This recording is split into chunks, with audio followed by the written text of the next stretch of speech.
বাঘ আর কুমিরের গল্প। একবার এক বাঘ শিকারের খোঁজে নদীর ধারে গেল।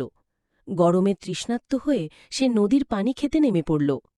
হঠাৎ পানির ভেতর থেকে এক বিশাল কুমির বেরিয়ে এসে বলল, এই নদী আমার এলাকা, এখানে পানি খেতে চাইলে তোমাকে আমার অনুমতি নিতে হবে। বাঘ রেগে গর্জন করে বলল, জঙ্গল আমার দখলে, আমি যেখানে চাই পানি খাব, তোকে জিজ্ঞেস করতে হবে না। তখন দুজনের মধ্যে তর্ক শুরু হল। কুমির বলল, শক্তি যদি থাকে তবে আমাকে হারিয়ে দেখাও।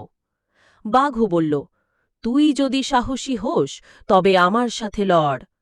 কিন্তু একসময় তারা বুঝতে পারল, নদীর ভেতর কুমির শক্তিশালী, আর জঙ্গলে বাঘ অদম্য। যেখানে কুমির সুবিধা পায় সেখানে বাঘ দুর্বল, আর যেখানে বাঘ রাজত্ব করে সেখানে কুমির অসহায়।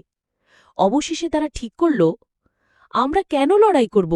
তুই নদী সামলাস, আমি জঙ্গল সামলাই, কেউ কারো ক্ষতি করব না।